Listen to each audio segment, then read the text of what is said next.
ابو رجا نے عمران کے حوالے سے کہا کہ ہم نبی کریم صلی اللہ علیہ وسلم کے ساتھ ایک سفر میں تھے کہ ہم رات بھر چلتے رہے، اور جب رات کا آخری حصہ آیا تو ہم نے پڑاؤ ڈالا، اور مسافر کے لیے اس وقت کے پڑاؤ سے زیادہ مرغوب اور کوئی چیز نہیں ہوتی۔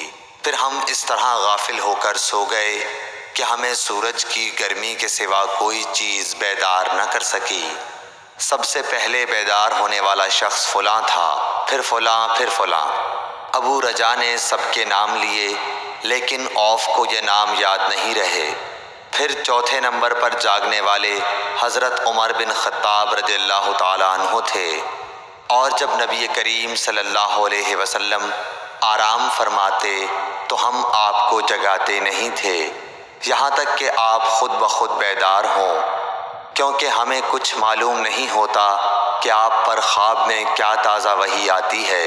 جب حضرت عمر جاگ گئے اور یہ آمدہ آفت دیکھی، اور وہ ایک نڈر دل والے آدمی تھے، بس زور زور سے تکبیر کہنے لگے۔ اسی طرح بآواز بلند آپ اس وقت تک تکبیر کہتے رہے جب تک کہ نبی کریم صلی اللہ علیہ وسلم ان کی آواز سے بیدار نہ ہو گئے۔ تو لوگوں نے پیش آمدہ آفت مصیبت کے متعلق آپ صلی اللہ علیہ وسلم سے شکایت کی۔ اس پر آپ نے فرمایا کہ کوئی حرج نہیں، سفر شروع کرو۔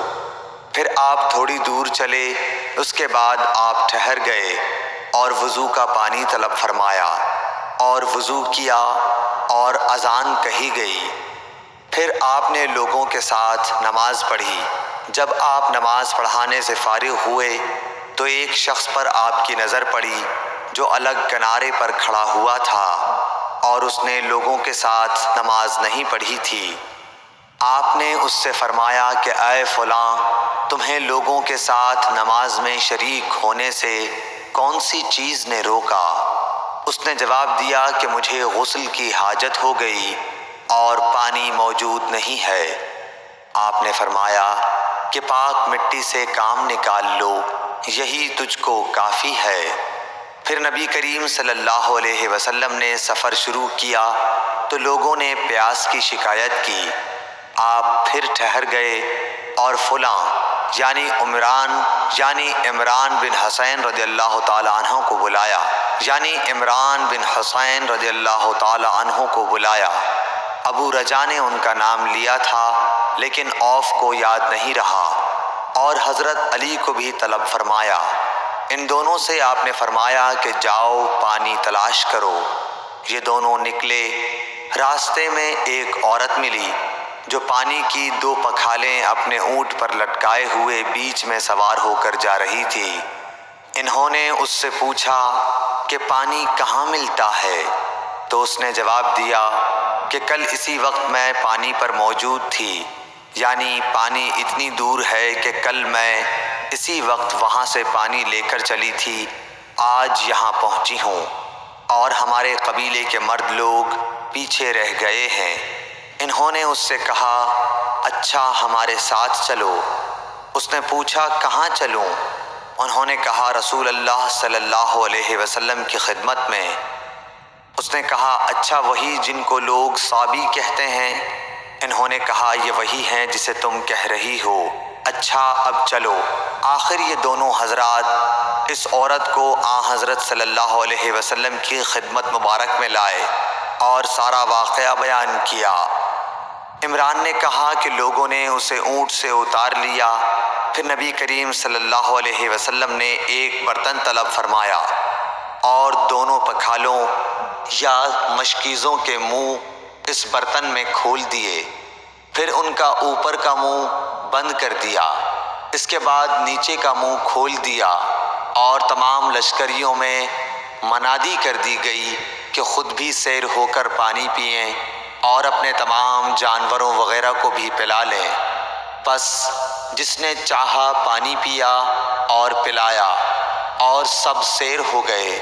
آخر میں اس شخص کو بھی ایک برتن میں پانی دیا جسے غسل کی ضرورت تھی۔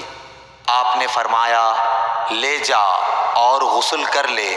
وہ عورت کھڑی دیکھ رہی تھی کہ اس کے پانی سے کیا کیا کام لیے جا رہے ہیں، اور خدا کی قسم جب پانی لیا جاتا اور خدا کی قسم جب پانی لیا جانا ان سے بند ہوا تو ہم دیکھ رہے تھے کہ اب مشکیزوں میں پانی پہلے سے بھی زیادہ موجود تھا۔